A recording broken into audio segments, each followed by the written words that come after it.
Okay. Well, if it's all right with everybody, let's get started, okay? Let's see, let me first take the roll here. And, let's see, Mark Corrigan is here. Mark? Yep. Melanie DePalma? Here. Roger Nick? Here. Michael Schwartz? Here. Shelley Sims? Here. And myself. So we're all here. And let's see, what else are we going to do here? I have to read something prior to the meeting, and so I'll do that right now. Pursuant to the Public Official and Employees Act 170 of 1978, as amended by Act 9 of 1989 on June 26, 1989, and as amended by Act 93 of 1998, the State-Specific Ethics Commission is specifically mandated to hold at least 2 public hearings each year, of which at least one shall be held in Harrisburg and at least one shall be held in a location other than Harrisburg to specifically, hold a second, seek input from persons and organizations who represent any individuals subject to the provisions of this act and from other interested parties. We have placed on the agenda for today's public meeting a notice that the Commission will be meeting today in part to receive the input or testimony of said individuals pursuant to the provisions of the law. As our previously published notice has indicated, the Commission will request copies of any statement that is presented. The individuals presenting statements before the Commission will be allocated 15 minutes in order to complete their statements. The statements shall be uninterrupted except that such statements may be interrupted or terminated by the presiding officer if it is determined that the statement is impertinent or otherwise improper. With that taken care of, we shall begin today's meeting with the first issue, which is the Valentine issue. And Mr. Schwartz? Excuse me, Mr. Chairman, I believe we have one additional person on the line, and I had given a number out for someone as part of OGC that wanted to listen in on the opinions, and I believe that's Julia Sheridan. Julia, are you on the line? Yes, good afternoon, and thank you for accommodating my request to call into the public meeting. Okay, thank you. And Julie, I'll mute my phone. Julie, now who do you represent?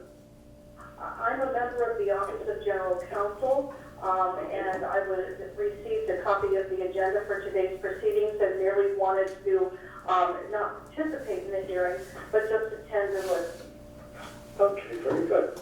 Very good. Okay, we shall begin with the first issue. Mr. Schwartz, on the Valentine issue.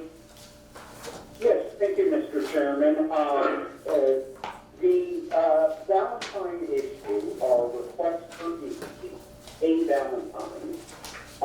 He is and was a Pennsylvania certified sewage enforcement officer, which I'm going to refer to as CO.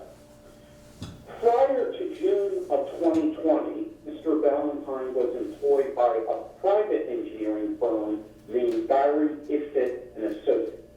And I'm just going to refer to that as the firm. This firm provides municipal engineering and code services to a number of municipalities throughout eastern Pennsylvania. As an SEO employed by the firm, Mr. Valentine assisted in fulfilling municipal obligations in accordance with the firm's contracts. And in particular, what he was doing was being tasked with witnessing soil testing, reviewing designs, and issuing permits to either repair or construct on-lot sewage disposal systems in compliance with Pennsylvania law under the Pennsylvania Sewage Facilities Act and various regulations in the Pennsylvania Code. While Mr. Valentine was employed by the firm, he provided these SEO services to Allen Township, which is located in North Kenton County, Pennsylvania, Penn Forest Township, located in Carbon County, Salem Township, located in Luzerne County. And I'm going to refer collectively to those three townships as the township.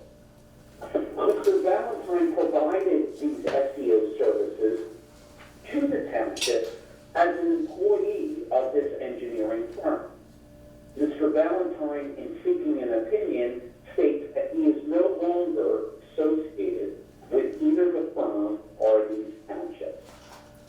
However, even though Mr. Valentine is no longer associated with the firm or the township, he represents several clients that wish to conduct business in one or more of the townships.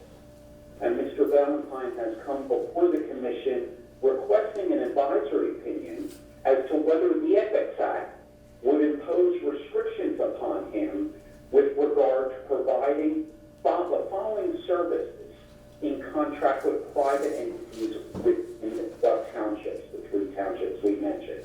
And the services that Mr. Valentine is seeking to provide these private businesses is first, soil testing, sewage facilities planning and design, which services Mr. Valentine states require coordination with the local municipalities and their SEOs. Secondly, soil science investigations, which services Mr. Valentine informs us cannot be performed by local CEOs who are not certified professional soil scientists. Third, stormwater infiltration evaluations to produce soil data and infiltration rates for design engineers. And fourth, on-lot wastewater treatment system inspections for private property owners, property managers, property sellers, prospective property buyers, realtors, and lenders, all of which, with respect to this fourth item, do not require contact or coordination with municipalities. Mr. Valentine has submitted copies to the Commission of the January 6, 2020 reorganization minutes from each of the 3 townships. And each of the townships appointed the firm as the SEO, with one of the townships specifically naming Mr. Valentine as the specific officer in its approved motion. Finally, in all of our materials, we have provided with the relevant provisions of the Pennsylvania Sewage Facilities Act, which provide that an SEO, a sewage enforcement officer, is a, quote, official of the local agency service. And also, this act requires township contracts with a company or a corporation for SEO services, like 3 townships here, to adopt by resolution a list of the individual SEOs employed by the company or corporation to provide the township with SEO services. That is the background of the request, Mr. Chairman, and I would suggest that this be an appropriate matter if there are any interested parties to speak on this matter. Thank you, Mr. Schwartz. Is there anyone who wants to speak on this matter? Any commissioner? Okay, you can proceed, Mr. Schwartz. Thank you, Mr. Chairman. Mr. Chairman, this case presents the interesting issue of the prohibitions that face certain public officials when they leave public employment, and how that would be applied to a private individual who's contracted and required under law to be appointed by the public authority for this position of sewage enforcement officer. It's my view, Mr. Chairman and members of the Commission, that as an SEO for the township, Mr. Valentine was a public official subject to the Ethics Act, such that he is now a former public official of the township and is subject to the restrictions that I just mentioned, which are contained in Section 1103G of the Ethics Act. And just as an aside before I make a motion, as part of the process in seeking this opinion, Mr. Valentine was very forthcoming and acknowledged that he would be considered a public official, and informed the staff of the Commission that in fact he has previously filed financial disclosure forms as a public official.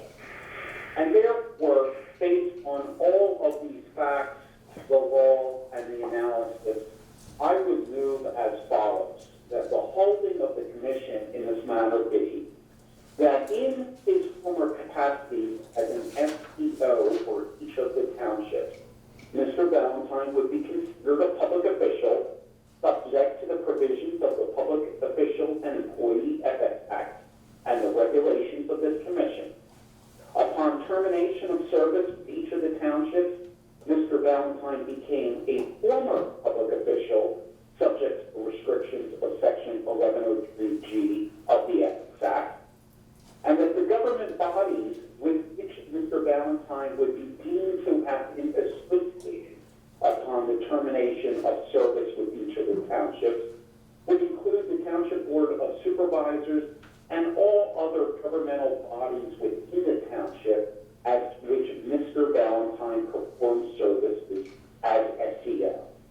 And with respect to each of the townships, the restrictions of Section 1103G of the Ethics Act would apply for 1 year following termination of Mr. Valentine's service as an SEO. During the one period of applicability of Section 1103G, Mr. Valentine would be prohibited from performing for private clients services that would involve Mr. Valentine engaging in representation before any of his former governmental bodies.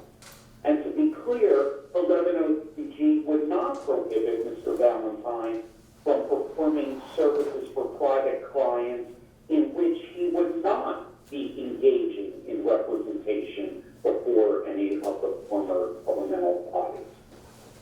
Therefore, I move that the opinion that has been circulated to us in the confidential legal analysis, which reaches the results that I just stated, be adopted by the Commission. So moved by Mr. Schwartz. Can I have a second? Second. Second by Roger. Nick, any questions? All those in favor signify by saying aye. Aye. Aye. Aye. The ayes have it. The next matter is the Valentine, I'm sorry, the lobbying opinion. Mr. Corrigan? Sure. This request came from Mr. Barry Simpson, Esquire, who is the Executive Director of the Pennsylvania Bar Association, which I shall refer to as the PBA. The PBA is a 501c6 nonprofit corporation and a principal registered pursuant to the lobbying disclosure law. Additionally, PBA is a provider of continuing legal education, which I shall refer to as CLE courses on various topics.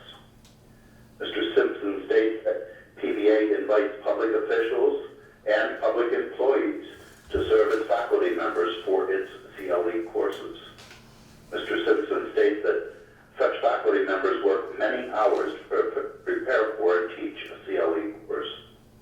As a result of teaching a CLE course, faculty can receive CLE credit for said course, which applies toward meeting that attorney's annual CLE requirement. Mr. Simpson asks whether PBA's provision of CLE credit to a public official or public employee for teaching a CLE course would be reportable on PBA's quarterly expense report filed pursuant to the lobbying disclosure law, in particular as a gift. Mr. Simpson contends the PBA's provision of such CLE credit would not constitute a gift, as the lobbying disclosure law defines that term, based on the assertions that it would be consideration provided in exchange for the faculty member preparing for the teaching course, and two, as consideration acceptable to the parties, its actual value would not be relevant to an analysis of Mr. Simpson's question. Mr. Chairman, I would suggest that this would be an appropriate time for any interested parties, and I think we have a lawyer from the PBA on the line to speak on this matter and to address any questions any other commissioners might have. Thank you, Mr. Corrigan. Is there someone who wanted to speak on this matter that appeared here today and is not a member of the commission? Yes, hi, this is Ashley Murphy. I am legislative counsel for the Pennsylvania Bar Association, and I just wanted to make a brief comment. You may recall that last year we sought an opinion of the commission when we knew that we would be consolidating with the Pennsylvania Bar Institute as far as providing CLE programs.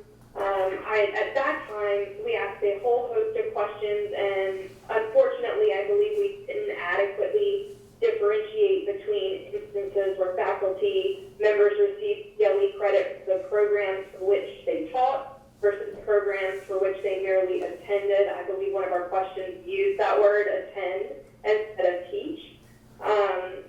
Should CLE credit be provided in exchange for teaching, if that is to be considered a gift under the lobbying disclosure law? Quite frankly, it would be devastating for many of our CLE programs. We often have the Office of General Counsel attorneys or administrative law judges that do act as faculty, and they are considered public officials or employees under the lobbying disclosure law, and they have expressed concerns that if they do prepare, all of the time that they put into preparing and teaching CLE courses, and then receive credit for it, that be considered a gift. They would no longer, unfortunately, be willing to provide faculty and teaching services. So we wanted to seek the clarifying opinion just solely on that specific issue. So I appreciate the commission's time in considering this, and I am here if you may have any questions. Okay, well, thank you. Anyone have any questions of Ashley? Mr. Chairman, Roger here. I do have one question. Ashley, you mentioned administrative law judges and others. Are all faculty for these courses attorneys? Most of the time, there will be instances where there may be some sort of expert in an area that isn't an attorney, but that is very rare. Most of the time, we will have attorneys. You may have an executive director of a department in Pennsylvania that may be able to provide insight on an issue, and they may not be an attorney. We may have, public employees or officials that they may teach, but they don't receive CLE credit, obviously, because they're not attorneys. So we do have that sometimes, but a lot of our faculty members are attorneys, not necessarily always. Okay, thank you. Thank you. Anyone else want to ask Ashley a question? Okay, that being the case, Julie Sherman, did you want to make a comment? No, thank you very much. Okay. Well, with that, Rob, Rob Mark. You don't even remember. So often that I would Rob, I'm calling you up. Mark, you want to take it from here? Yes, Mr. Chairman, I would suggest the commission needs to do a little conducting of quasi-judicial deliberations in this matter before we come to a final decision on the opinion. And therefore, we're going to have to ask the two lady visitors and the staff to leave, and I don't know how this is handled, but Rob or Robin or someone can indicate how Ashley and Julie can get back on the line once we've completed our deliberations. We're back in session, and Mark, Okay. make the motion. Yes. In the motion I'm about to make, the term course refers to a single CLE session, and the term CLE program refers to CLE event consisting of one or more courses. I move that the holding of this commission in this matter be as follows.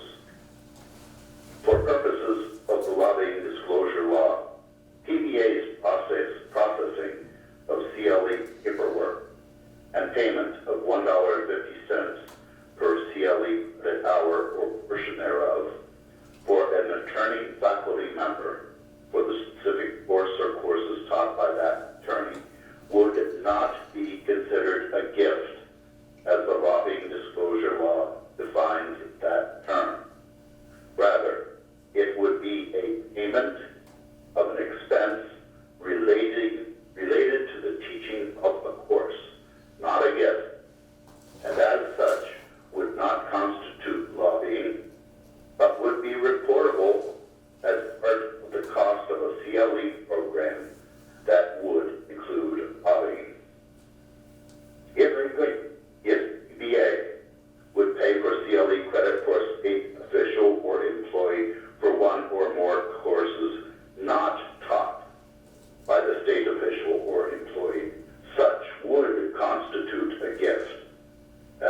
in Pennsylvania through the provision of one or more gifts to one or more state officials or employees would constitute lobbying. That is my motion, Mr. Chairman. Very good. Can I have a second? De Palma? Second. Melanie De Palma seconds the motion. Any questions? All those in favor signify by saying aye. Aye. Aye. Aye. Nay. The ayes have it. Very good, Mark. Good job. Okay, with that, is there anyone there who would like, from the general public, who would like to say something? If not, let's have a motion to adjourn the public meeting. Can I have a motion from Roger? Nick makes the motion. I can see through the telephone. I'll do it. Second, Valerie De Palma. Second, Dave. All those in favor signify by saying aye. Aye.